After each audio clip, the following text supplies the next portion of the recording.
Okay, 1, 2, go. Okey, saya Raja Azman bin Raja Petra. Apa yang Anwar Ibrahim tunjukkan kertas, okey, memang kesilapan Anwar kan, dia menunjukkan kertas hitam putih tu, tapi sebenarnya Anwar bukannya fitnah kepada PAS yang menerima 90 juta tu. Itu adalah cerita yang betul kan.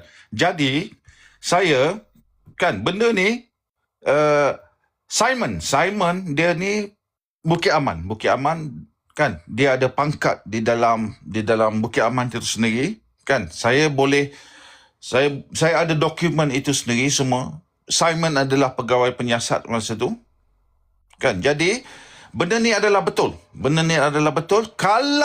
Kalau tuan-tuan tak yakin kan, PAS saya cabar pemimpin PAS itu sendiri kan. Saman saya cabar kan. Oh, dia orang akan main, oh kau duduk di luar negara kan. Clear pun kau orang saman Sarawak report tu kan. Jadi apa masalah? Oh, aku tak miskin, aku ada rumah sini atas nama aku. Bukannya aku nak bangga. Kalau kau nak main cerita, oh engkau tu miskin, tak ada, aku tak miskin, aku ada bisnes aku sendiri kan. Jadi engkau boleh bankruptkan aku, engkau boleh ambil rumah aku. Aku cabar benda ni kan. Benda ni adalah betul. Anwar Ibrahim sesekali tidak fitnah. Kesilapan Anwar Ibrahim tu bawa, yelah, itu gimmick. Konon-kononnya dia bawa kertas hitam di atas pentas tu, engkau orang pemainkan dia kan.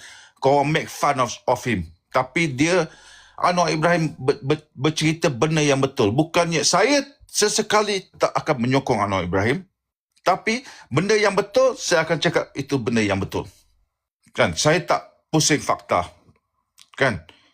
Jadi kalau korang koyak, korang rasa aku tipu, Simon adalah pegawai penyiasat yang menyiasat benda ni. Simon sendiri bagi laporan itu kepada RPK dan saya ada kertas siasatan itu.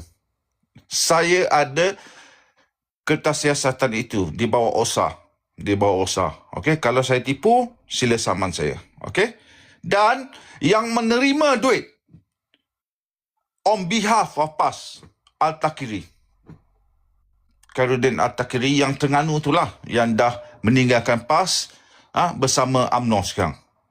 Dia yang menerima duit itu dan dia yang spread duit tu kepada Haji Hadi, kepada semua pemimpin atasan itu sendiri. Kan? Jadi saya cabar lagi sekali, kalau saya tipu, sila saman saya.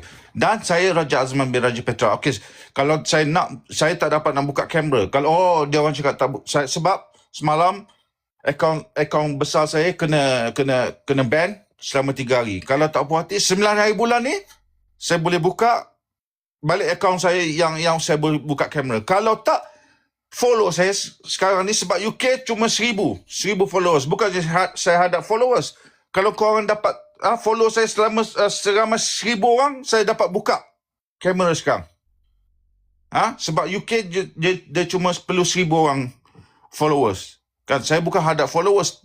Mungkin korang cakap, oh, muka pun tak berani tunjuk. Memang saya tak dapat tunjuk sekarang. Okey? Kalau tak percaya, follow saya 1000, saya buka kamera. Kan? Follow guys, follow 1000 dapat boleh buka kamera. Jadi itu saya nak cakap sekarang. Okey? Salim? Thank you. Saya nak celah sikit bang saya saksi yang tengok Raja Azman ni dimaki oleh Amdad. Thank you sir.